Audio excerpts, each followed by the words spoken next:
KEC जिंदाबाद, KEC जिंदाबाद, KEC जिंदाबाद, INUC जिंदाबाद, INUC जिंदाबाद, बार बदागे, बार बदागे, बार बदागे, बार बदागे, बार बदागे, बार बदागे, बार बदागे, बार बदागे, INUC जिंदाबाद, INUC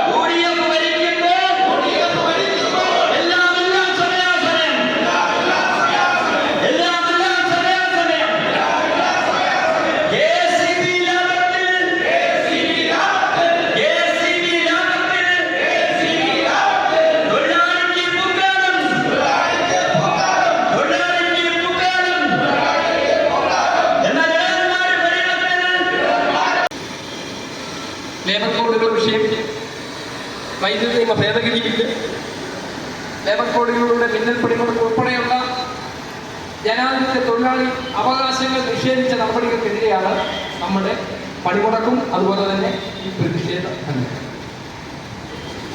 അത് സംബന്ധിച്ചുള്ള കാര്യങ്ങൾ വളരെ വിശദമായിട്ട് ഈ ജനറൽ സെക്രട്ടറി സംസാരിക്കുന്നുണ്ട്. ഞാനിവിടെ അത്യാവശ്യം ഈ സ്ഥാപനത്തിൽ നടക്കുന്ന കുറച്ച് കാര്യങ്ങൾ മാത്രം പറഞ്ഞുകൊണ്ട് ഞാൻ നമുക്കറിയാം, കഴിഞ്ഞ 10 വർഷമായി ഈ സംസ്ഥാനം ഭരിക്കുന്ന മാർക്സിസ്റ്റ് പാർട്ടി, അതിന് നേതൃത്വം കൊടുക്കുന്ന മാർക്സിസ്റ്റ് പാർട്ടിയും ഇടതു മുന്നണിയിലെ കക്ഷികളും ചേർന്നുകൊണ്ട് വൈദ്യുതി ബോർഡിനെയും തൊഴിലാളികളെയും ഇല്ലാതാക്കിയിരിക്കുകയാണ്. 34,000 ജീവനക്കാരുണ്ടായിരുന്നുവെങ്കിൽ UDF സർക്കാർ ഭരിക്കുമ്പോൾ 34,000 ജീവനക്കാരുണ്ടായിരുന്നെങ്കിൽ ഇപ്പോൾ അത് 24,000 എന്ന് പറഞ്ഞാൽ ഏതാണ്ട് 10,000-ഓളം ജീവനക്കാരുടെ എണ്ണം, ഓഫീസർമാരുടെ ജീവനക്കാരുടെ എണ്ണത്തിൽ തന്നെ 10,000-ഓളം കുറവൊന്നില്ല. അത്രയും ജോലികൾ ജീവനക്കാരെ കൊണ്ട് കഷ്ടപ്പെടുത്തി ജോലി ചെയ്യിക്കുന്നവർ, ജീവനക്കാർക്ക് കൊടുക്കുവാനുള്ള DA കൊടുക്കുന്നില്ല, ലീവ് സറണ്ടർ അടുത്ത സർക്കാർ കൊടുത്തുകൊള്ളൂ എന്ന് പറയുന്നത്. ഇപ്പൊ തന്നെ പുതിയ ജാനുവരി വരുമ്പോൾ ഏതാണ്ട് 13% DA കുടിശ്ശികയാണ്. സംസ്ഥാന സർക്കാർ ജീവനക്കാർക്ക് ഇന്നലെ എന്തോ ഒരു 3% ഇലക്ഷൻ വരുന്നത് കൊണ്ട് പ്രഖ്യാപിച്ചു. നാളെ വലിയ DA കൊടുക്കാതിരുന്നു. DA എന്ന് പറയുന്നത് തൊഴിലാളിയുടെ അവകാശമാണെന്ന് ബഹുമാനപ്പെട്ട സുപ്രീം കോടതിയുടെ വിധി വന്നിട്ട് അധികം നാളായി. അപ്പൊ നമുക്കിപ്പോൾ 13% കുടിശ്ശികയായി എന്ന് പറഞ്ഞാൽ 40,000 രൂപ ബേസിക് പേ ഉള്ള ആൾക്കാരുടെ 13% എത്ര 5,000 രൂപ അടുത്ത് 5,200 രൂപ അടുത്ത് നഷ്ടം വരികയാണ്. മാത്രമല്ല, ഇതിനു മുമ്പ് പ്രഖ്യാപിച്ചിട്ടുള്ള DAയുടെ ഒക്കെ കുടിശ്ശിക വരുന്നില്ല. ഓരോ ജീവനക്കാരനും ഏതാണ്ട് 2 ലക്ഷം തൊട്ട് 5 ലക്ഷം രൂപ വരെ നഷ്ടപ്പെട്ടിട്ടുണ്ട്. ഇതൊക്കെ പഠിച്ചിട്ട് വേണം ഇടത് സഹയാത്രികരൊക്കെ വോട്ട് ചെയ്യാൻ പോകുമ്പോൾ അരിവായിക്ക് കുത്തുന്നത്.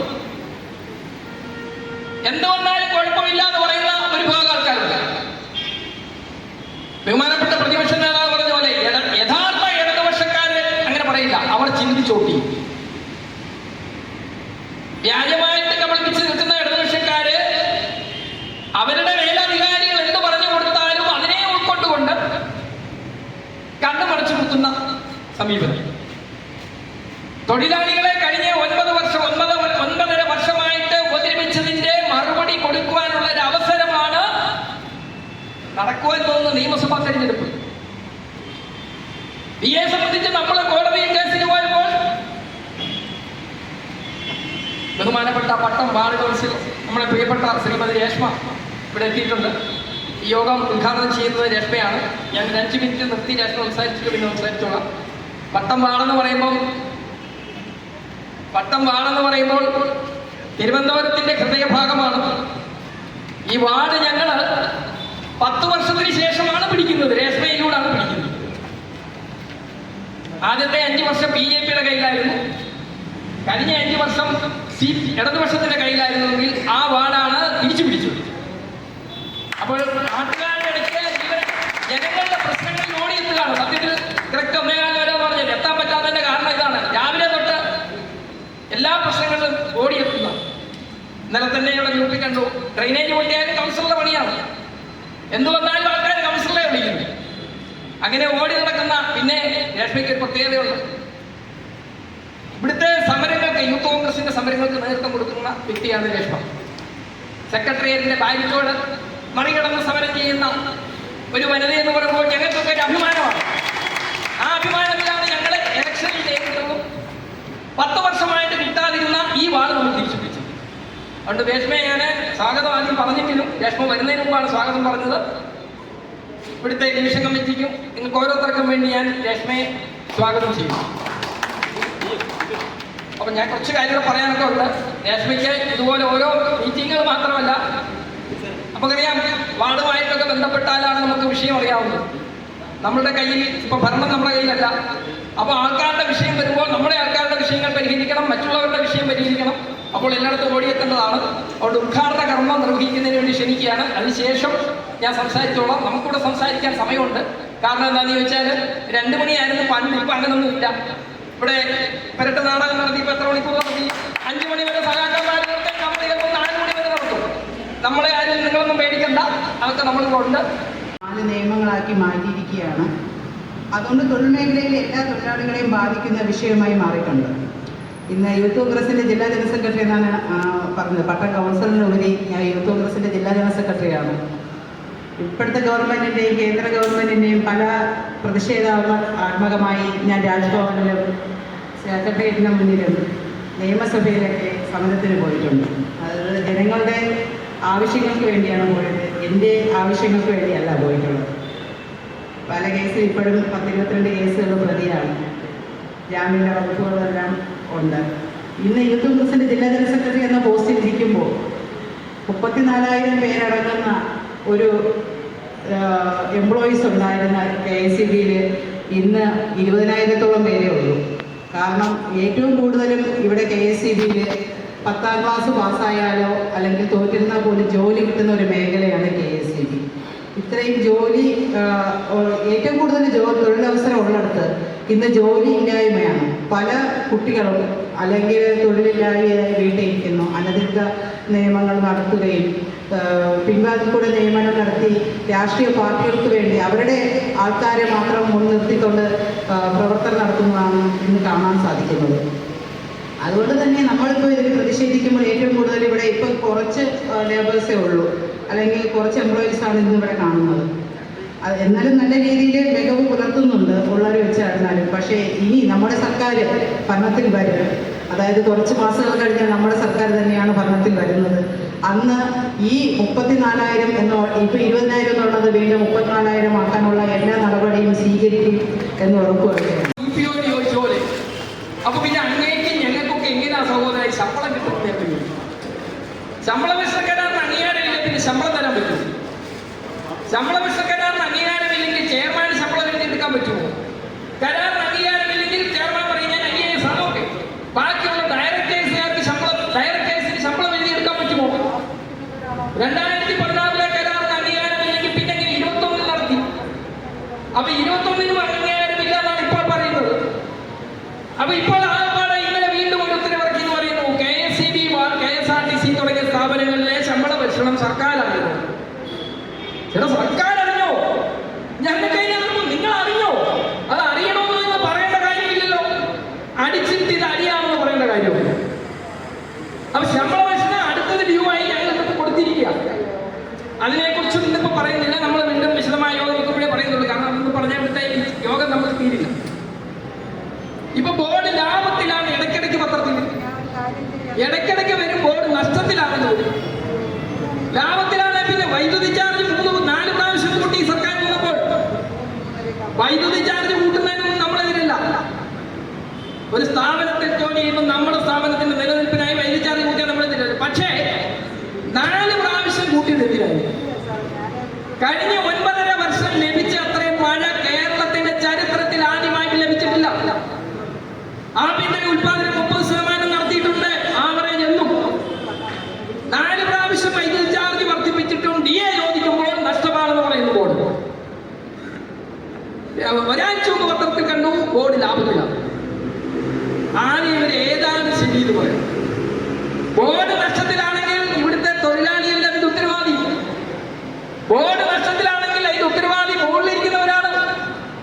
നിങ്ങളിന്ന് പത്രത്തിൽ വായിച്ചു കാണും.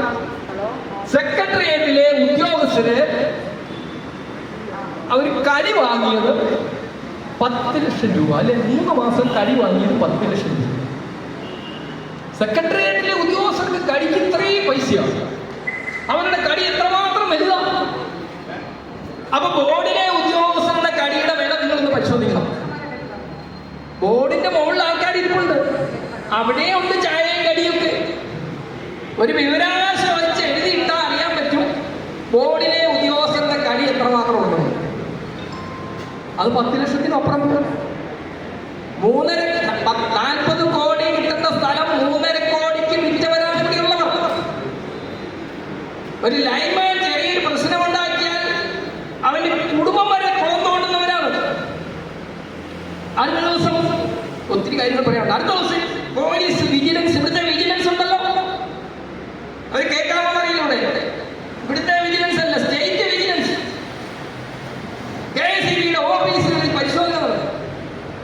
നമുക്കിവിടെ ഒരു വിജിലൻസിനെ നമ്മൾ ഇരുത്തിയിട്ടുണ്ട്. ബോർഡാണ് ശമ്പളം കൊടുക്കുന്നത്.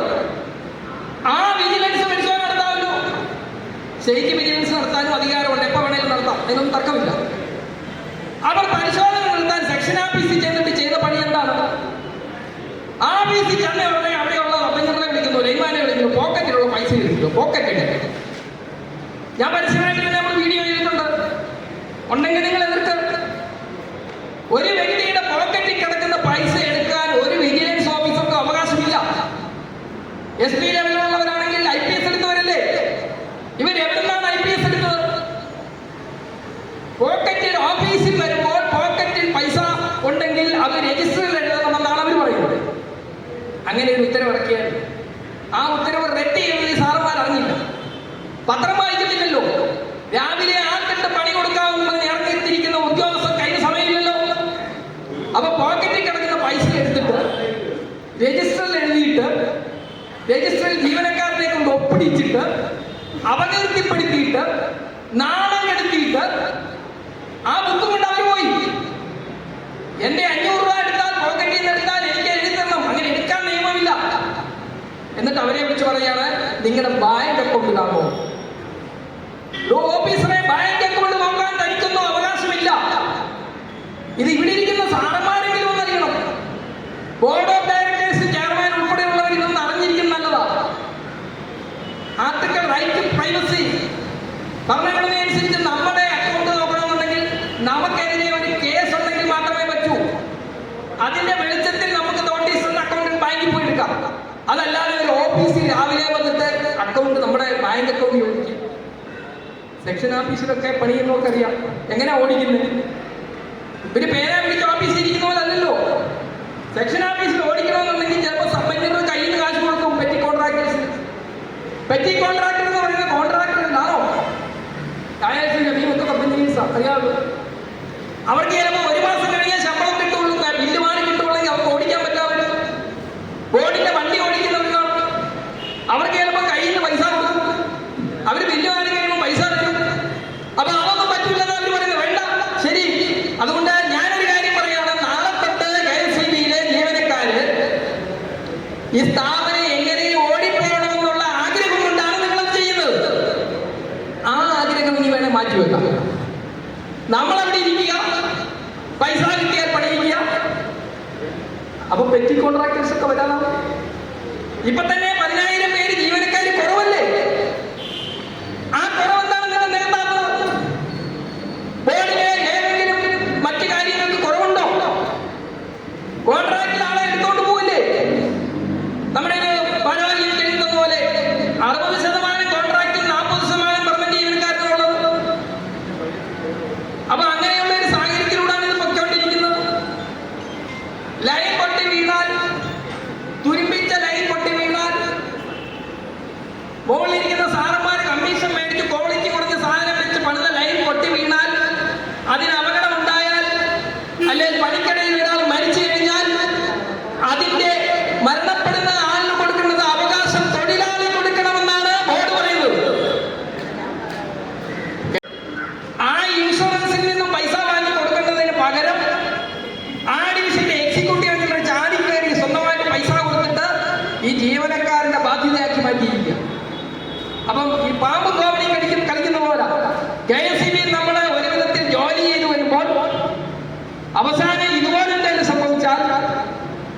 പമ്പ് പൗണിങ് അടിച്ച് മുകളിൽ ചെന്നിട്ട് താഴോട്ട് പോരും എന്ന് പറഞ്ഞ പോലെ ഉള്ള പൈസ നമുക്ക് റിട്ടയർ ചെയ്യുമ്പോഴൊന്നും കാണില്ല. അപ്പൊ അങ്ങനെ ജീവനക്കാർക്ക് സ്വമേധയ ജോലി ചെയ്യുമ്പോൾ ധൈര്യമായിട്ട് ജോലി ചെയ്യാൻ പറ്റാത്ത ഒരു സാഹചര്യമാണ് കഴിഞ്ഞ 9 വർഷമായിട്ട് ഇവർ നടത്തിക്കൊണ്ടിരിക്കുന്നത്. ആക്സിഡന്റിന്റെ ബാധ്യത ജീവനക്കാരുടെ മേൽ വെച്ചിരിക്കുന്നു. എന്നാൽ ഇവിടെ നടക്കുന്ന അഴിമതികൾ, ഇതിപ്പോ ഓവർസറുടെ പ്രൊമോഷൻ കുറെ ദിവസമായിട്ട് പറഞ്ഞുകൊണ്ടിരിക്കുക. എന്തായി ഇത് നടക്കുമോ? 16,500 പ്ലേസ്മെന്റ്. കേരള സംസ്ഥാനത്തെ KSE ബോർഡിൻ്റെ ഡിവിഷൻ ആസ്ഥാന മന്ദിരങ്ങളെല്ലാം ഉണ്ട്. കേരള ഇൻഡസ്ട്രി എംപ്ലോയീസ് കോൺഫെഡറേഷൻ്റെ പ്രവർത്തകന്മാരുടെ പ്രതിഷേധ പ്രകമ്പനം കൊണ്ട് അത്തരമൊരു പ്രതിഷേധ ധർണയിലേക്ക് ഈ സംഘടനയെ നയിച്ച സാഹചര്യങ്ങളെ സംബന്ധിച്ച് ശ്രീ ശ്രീകുട്ടി സാറ് വിശദമായി തന്നെ ഇവിടെ പ്രതിപാദിക്കുകയുണ്ട്. യോഗം എത്രയും വേഗം അവസാനിപ്പിക്കേണ്ടതുണ്ട്. അതുകൊണ്ട് ചുരുക്കം ചില കാര്യങ്ങൾ മാത്രം ഈ ധർണയെ സംബന്ധിച്ച് സൂചിപ്പിച്ചുകൊണ്ട് ഞാൻ എൻ്റെ വാക്കുകൾ ഉപസംഹരിക്കാനാണ് ഉദ്ദേശിക്കുന്നത്. നേരത്തെ സംസാരിച്ചിരുന്ന ആളുകളൊക്കെ സൂചിപ്പിച്ചതുപോലെ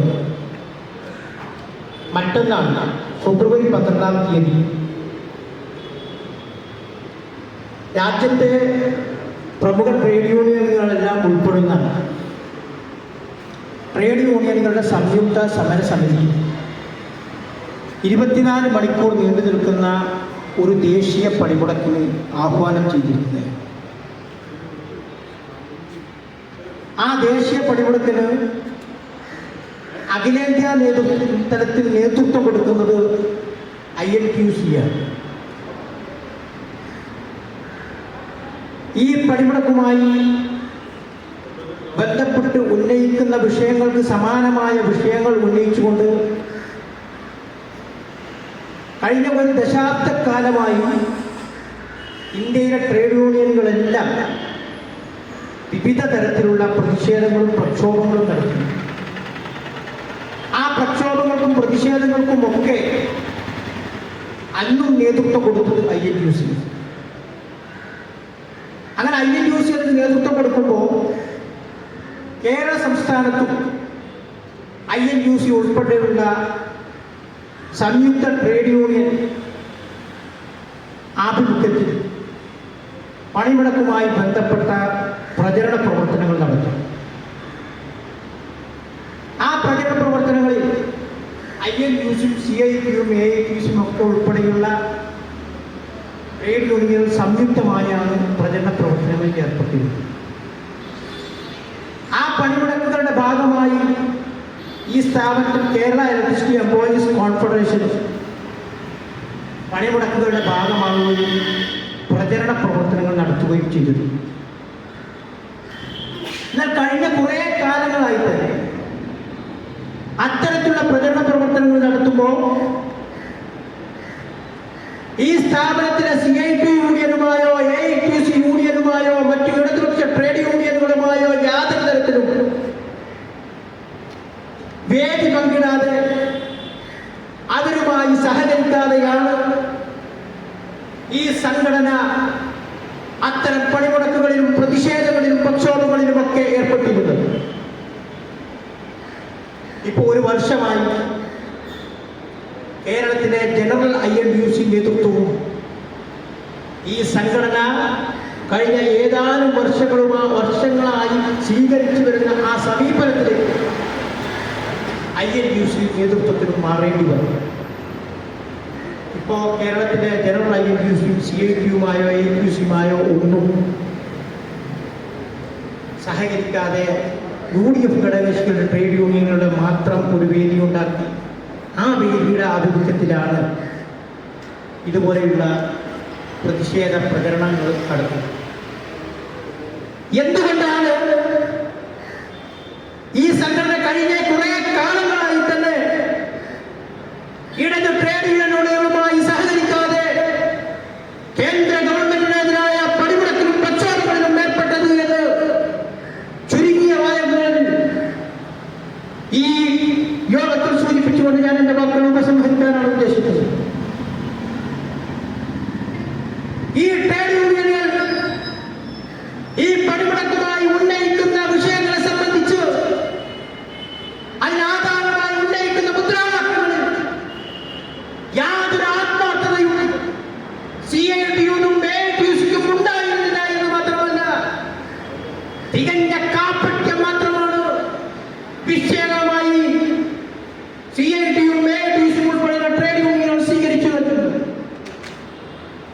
ഏതൊക്കെ വിഷയങ്ങളെ സംബന്ധിച്ചാണോ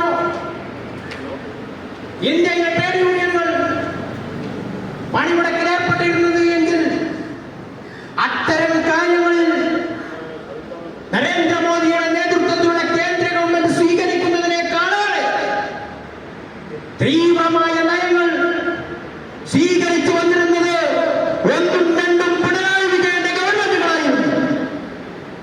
ഈ വൈദ്യുതി ഭവൻ അടക്കം കേരളത്തിലെ വിവിധ KSEB ഓഫീസുകളുടെ മുന്നിൽ അത്തരത്തിലുള്ള പ്രതിഷേധങ്ങളും പ്രക്ഷോഭങ്ങളും നടത്തുമ്പോൾ സംസ്ഥാന ഗവൺമെന്റിന്റെ സ്വകാര്യവൽക്കരണ നയങ്ങൾക്കെതിരെ, തൊഴിലാളി വിരുദ്ധ നടപടികൾക്കെതിരെ ഒരക്ഷരം പോലും മുറിയാടാൻ കേരളത്തിലെ ഇടത് ട്രേഡ് യൂണിയനുകൾ തയ്യാറാകാതെ വന്നപ്പോഴാണ് അവരുമായുള്ള സഹവാസവും സഹവർത്തിത്വവും അവസാനിപ്പിച്ച് ഈ സംസ്ഥാനത്തെയും ഈ സ്ഥാപനത്തിനെയും തൊഴിലാളികൾക്ക് വേണ്ടി അവരിൽ നിന്ന് മാറി നിന്നുകൊണ്ട് പോരാടാൻ ഈ സംഘടന മുന്നോട്ട് വന്നു. പ്രധാനമായും 4 കാര്യങ്ങളെ സംബന്ധിച്ചാണ് ഇന്ത്യയിലെ ട്രേഡ് യൂണിയനുകൾ ഈ പണിമുടക്ക് നടത്തുന്നത്. അതിലേറ്റവും പ്രധാനപ്പെട്ടതാണ് തൊഴിലാളി വിരുദ്ധമായ ലേബർ കോഡുകൾ പിൻവലിക്കുക എന്നത്. ഇന്ത്യ രാജ്യം എന്ന് പറയുന്നത് ഒരു പുരോഗമന രാജ്യമാണ്. പുരോഗമനമായ കാഴ്ചപ്പാടുകളാണ് സ്വാതന്ത്ര്യാനന്തരം ഈ രാഷ്ട്രം വെച്ചു പുലർത്തിയിട്ടുണ്ട്. അതുകൊണ്ട് തന്നെ അന്തർദേശീയ തൊഴിൽ സംഘടനയായ ILO-ന്റെ വരെ പ്രശംസയ്ക്ക് പാത്രമായ തൊഴിൽ നിയമങ്ങളുള്ള ഒരു രാജ്യമാണ് നമ്മുടെ രാജ്യം. ആ തൊഴിൽ നിയമങ്ങളെല്ലാം ഈ രാജ്യത്തിന് സംഭാവന ചെയ്തത് സുപ്രധാനമായ 1, 2, 3 തൊഴിൽ നിയമങ്ങൾ സ്വാതന്ത്ര്യത്തിന് മുമ്പ് ബ്രിട്ടീഷ് പാർലമെന്റ് പാസാക്കിയ നിയമങ്ങൾ പോലുമുണ്ട്. ദ ട്രേഡ് യൂണിയൻ ആക്ട് പോലെ ഉള്ള സുപ്രധാനമായ ചില നിയമങ്ങൾ ബ്രിട്ടീഷ് പാർലമെന്റാണ് ഈ രാജ്യത്തിന് സംഭാവന ചെയ്തത്. പിന്നീട് വന്ന 44ഓളം വരുന്ന സുപ്രധാനമായ തൊഴിൽ നിയമങ്ങൾ ഇൻഡസ്ട്രിയൽ ഡിസ്പ്യൂട്ട് ആക്ട് പോലെ, ഫാക്ടറീസ് ആക്ട് പോലെ, ഈക്വൽ റെമ്യൂണറേഷൻ ആക്ട് പോലെ, പേയ്മെന്റ് ഓഫ് ഗ്രാറ്റുവിറ്റി ആക്ട് പോലെ, അതുപോലെയുള്ള സുപ്രധാനമായ തൊഴിൽ നിയമങ്ങളെല്ലാം പണ്ഡിറ്റ് ജവഹർലാൽ നെഹ്റുവിന്റെയും പണ്ഡിറ്റിയുടെ പ്രിയപുത്രി പ്രിയദർശിനി ഇന്ദിരാഗാന്ധിയുടെയും രാജീവ് ഗാന്ധിയുടെയും മൻമോഹൻ സിംഗിന്റെയും ഒക്കെ നേതൃത്വത്തിലുള്ള ഇന്ത്യൻ നാഷണൽ കോൺഗ്രസിന്റെ ഗവൺമെന്റുകൾ സംഭാവന ചെയ്ത തൊഴിൽ നിയമങ്ങളാണ് ഇവയെല്ലാം. ഈ തൊഴിൽ നിയമങ്ങളെല്ലാം ഇന്ത്യൻ പാർലമെന്റുകൾ അന്ന് പാസാക്കിയപ്പോ അതിന്റെ ഇന്റൻഷൻ എന്ന് പറയുന്നത്, അതിന്റെ ലക്ഷ്യമെന്ന് പറയുന്നത് രാജ്യത്തെ തൊഴിലാളി വർഗത്തിന്റെ ക്ഷേമവും സുരക്ഷിതത്വവും അവർക്ക് ആവശ്യമായ അവകാശങ്ങളും ആനുകൂല്യങ്ങളും ഒക്കെ ഉറപ്പുവരുത്തുക എന്നതാണ്. എന്നാൽ ഈ തൊഴിൽ നിയമങ്ങളെല്ലാം ഈ 44ഓളം വരുന്ന സുപ്രധാന തൊഴിൽ നിയമങ്ങളിലെ 29 തൊഴിൽ നിയമങ്ങളെ 4 കോഡുകളാക്കി മാറ്റി ആ 29 തൊഴിൽ നിയമങ്ങൾ ഇല്ലായ്മ ചെയ്തുകൊണ്ട് പുതിയ 4 കോഡുകൾ ഉണ്ടാക്കുകയാണ്. ആ 4 കോഡുകളുടെ വിശദാംശങ്ങളിലേക്കൊന്നും ഏതൊക്കെ കോഡുകളാണ്, ഏതൊക്കെ നിയമങ്ങളെ ഇല്ലായ്മ ചെയ്തുകൊണ്ടാണ് ആ കോഡുകൾ എന്നതിന് വിശദാംശങ്ങളിലേക്കൊന്നും ഈ വൈകിയോടെയും ഞാൻ കടക്കുന്നില്ല. ആ 4 കോഡുകൾ ഉണ്ടാക്കിയപ്പോ ആ 4 കോഡുകൾക്കെതിരെ ഇന്ത്യയിലെ തൊഴിലാളി സംഘടനകൾ ഒറ്റക്കെട്ടായി PMS ഉൾപ്പെടെ, PMS ഈ പണിമുടക്കിൽ പങ്കാളികളല്ലെങ്കിൽ പോലും ഈ തൊഴിൽ നിയമങ്ങൾക്കെതിരായ നിലപാടാണ് PMS വെച്ച് പുലർത്തുന്നത്. അവർ നിരവധിയായ പ്രക്ഷോഭങ്ങൾ, പണിമുടക്കൊഴികെയുള്ള പ്രക്ഷോഭങ്ങൾ ഇക്കാര്യത്തിൽ നടത്തി. അങ്ങനെ ആ പ്രക്ഷോഭങ്ങൾ നടക്കുമ്പോ ഇവിടെ നാളെ മറ്റന്നാളൊക്കെ പണിമുടക്കിന് വേണ്ടി പ്രചരണ പ്രവർത്തനം നടക്കുന്ന CITയും AITUCയും മോശാലമാണെന്ന ഈ സംസ്ഥാനത്തെ ഇടതുപക്ഷ ജനാധിപത്യ മുന്നണിയുടെ ഗവൺമെന്റ് ആ സമരങ്ങളെ ഒത്തുകൊടുക്കുന്ന നിലപാടാണ് സ്വീകരിച്ചത്. എന്തുകൊണ്ടെന്നാൽ 2019-ലും 2020-ലുമായി ഇന്ത്യൻ പാർലമെന്റ് ആ നിയമനിർമ്മാണങ്ങൾ നടത്തിയപ്പോ, ആ നിയമനിർമ്മാണങ്ങൾക്കെതിരെ ഇന്ത്യയിലെ തൊഴിലാളികൾ പോരാടുമ്പോ 2021 ആകുമ്പോഴേക്കും 2021 ഡിസംബർ മാസത്തിൽ ഈ 4 കോഡുകൾക്ക് വേണ്ടി ചട്ടങ്ങൾ രൂപീകരിച്ച് ഈ സംസ്ഥാനത്തിന്റെ ഗവൺമെന്റ് കരടിപ്പിക്കാൻ നടക്കുകയാണ്. അതിനർത്ഥം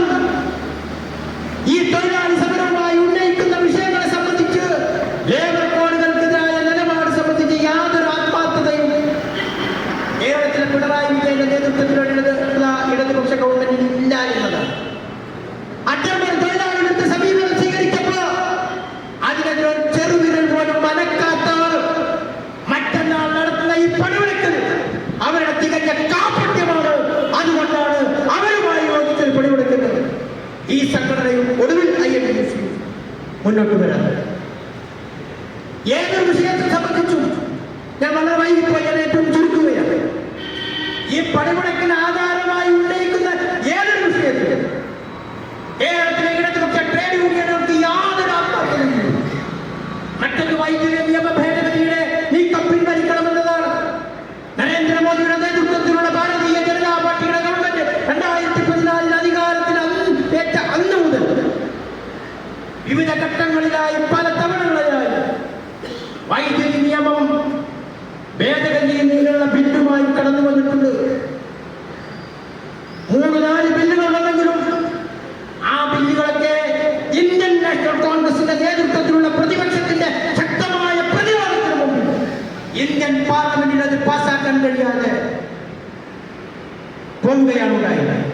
ഇപ്പോൾ ഒടുവിൽ ഏറ്റവും പുതിയൊരു ബില്ല് തയ്യാറാക്കുകയും ആ ബില്ല് അധികം വൈകാതെ പാർലമെന്റിലേക്ക് വരാൻ പോവുകയാണ്.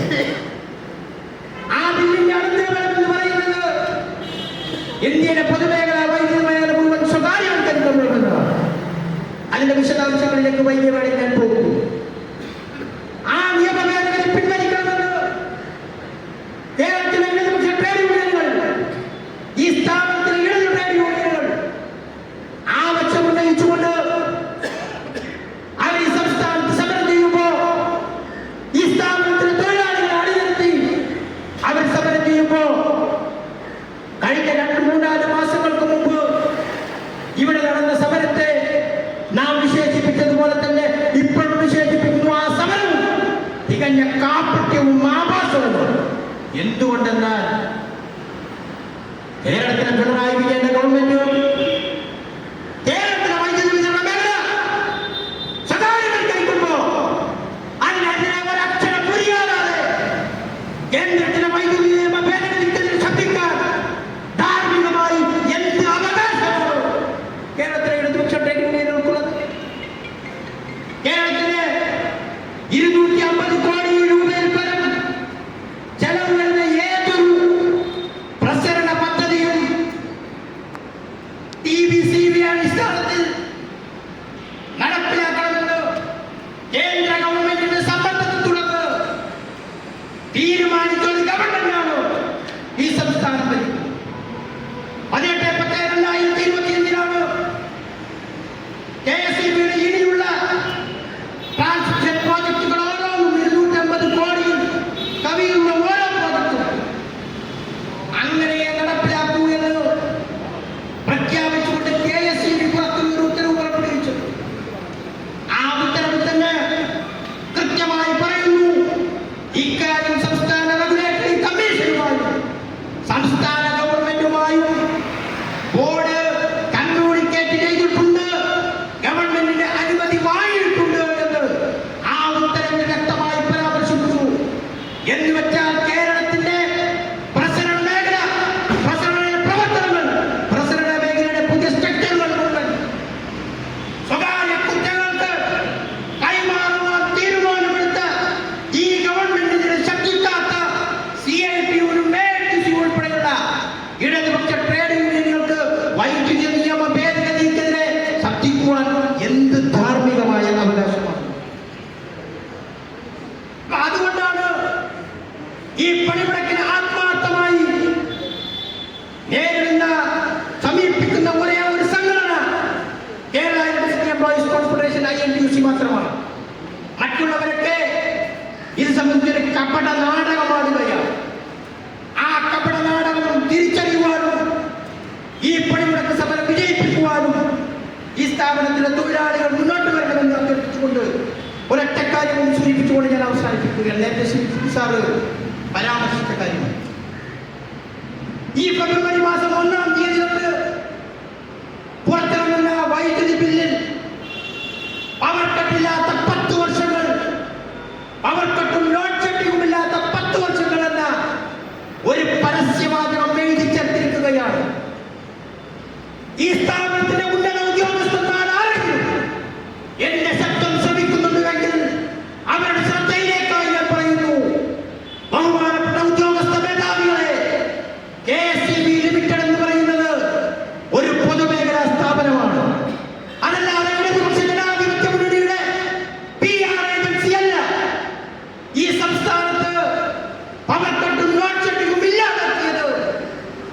10 വർഷക്കാലം അല്ലെങ്കിൽ 9 വർഷക്കാലമായി കേരളം ഭരിക്കുന്ന ഇടതുപക്ഷ ജനാധിപത്യ മുന്നണിയുടെ ഗവൺമെന്റ് അല്ല.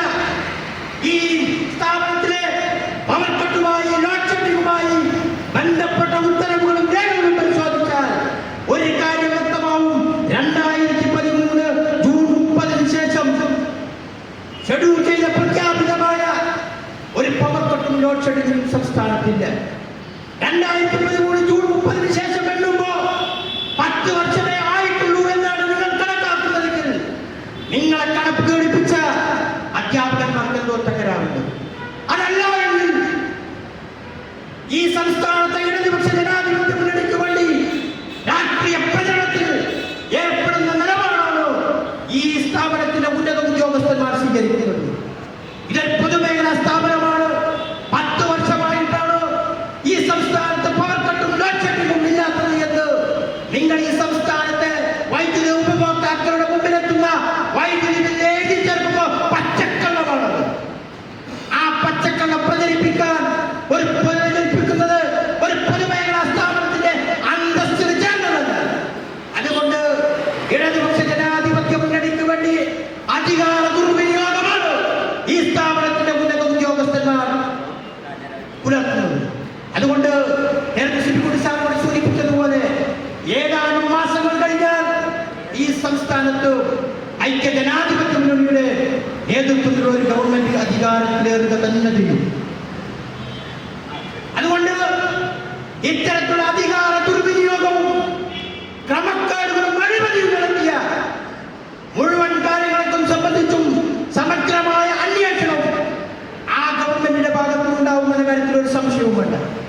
അതിന് ഉത്തരവാദികളായ ഉദ്യോഗസ്ഥന്മാർക്ക് മുഴുവൻ അർക്കശമായ നടപടിയും ആ ഗവൺമെന്റിന്റെ ഭാഗത്തുനിന്നുണ്ടാവും. അതുകൊണ്ട് ഒരു കാരണവശാലും രാഷ്ട്രീയമായ സമ്മർദ്ദത്തിന് വഴങ്ങി ഈ പൊതുമേഖലാ സ്ഥാപനത്തിന്റെ അന്തസ്സ് നശിപ്പിക്കുന്ന പ്രവർത്തനങ്ങളിൽ ഈ സ്ഥാപനത്തിന്റെ മാനേജ്മെന്റ് ഏർപ്പെടുന്നത് എന്ന് ഈ അവസരത്തിൽ ഞങ്ങൾ അഭ്യർത്ഥിക്കുകയാണ്. ഞാൻ എൻ്റെ ഭാഗത്ത് ഒത്തിരി കാര്യങ്ങൾ, ഒരുപാട് കാര്യങ്ങൾ പറയുകയാണ്. എന്നാൽ വൈകി അത്തരം കാര്യങ്ങളിലേക്കൊന്നും ഞാൻ പോകുന്നില്ല. ഒരൊറ്റ കാര്യം കൂടി പറഞ്ഞുകൊണ്ട് അവസാനിപ്പിക്കുകയാണ്. ഇവിടെ ഏക അംഗീകൃത സംഘടനയെന്ന ആനുകൂല്യം കഴിഞ്ഞ 3 വർഷക്കാലമായി പറ്റിക്കൊണ്ടിരിക്കുന്നത് KSEB വർക്കേഴ്സ് അസോസിയേഷൻ CIU എന്ന സംഘടന. ഇവിടെ റഫറൻഡം നടന്നിട്ടുള്ളത് Kerala trade union act 2010 2010 Kerala trade union റൂൾസും അനുസരിച്ചാണ്. ആ ആക്ടിലെ വ്യവസ്ഥകൾ അനുസരിച്ച് 3 വർഷത്തെ കാലാവധി മാത്രമാണ് റഫറൻഡത്തിന്റെ സർട്ടിഫിക്കറ്റിനുള്ളത്. ആ സർട്ടിഫിക്കറ്റ് ഇഷ്യൂ ചെയ്ത് 6 മാസം കൂടി ദീർഘിപ്പിക്കാമെന്നിരിക്കെ ആ സർട്ടിഫിക്കറ്റ് ഇഷ്യൂവിന്റെ 6 മാസ കാലാവധിയും കഴിഞ്ഞ ആഴ്ച അവസാനിച്ചിട്ടുണ്ട്. അതുകൊണ്ട് ഇനി ഏകാംഗീകൃത സംഘടനയായി അംഗീകൃത സംഘടനയെ മാത്രമായി KSEB വർക്കേഴ്സ് അസോസിയേഷനെ മാത്രം അംഗീകൃത സംഘടനയായി കണക്കാക്കാൻ കഴിയില്ല എന്ന് വ്യക്തമാക്കിക്കൊണ്ട് നമ്മുടെ സംഘടന മാനേജ്മെന്റ് കത്ത് നൽകി. അതുകൊണ്ട് ഇനിയുള്ള ചർച്ചകളിലും യോഗങ്ങളിലുമൊക്കെ അംഗീകൃത സംഘടനയായ KSEB വർക്കേഴ്സ് അസോസിയേഷനെ മാത്രമാണ് ക്ഷണിക്കുന്നതെങ്കിൽ അതിനെ നിയമപരമായി നേരിടാൻ ഈ സംഘടന മുന്നോട്ട് വരുമെന്ന് കൂടി മുന്നറിയിപ്പ് നൽകിക്കൊണ്ട് ഞാൻ എൻ്റെ വാക്കുകൾ ഉപസംഹരിക്കുന്നു. നന്ദി, നമസ്കാരം.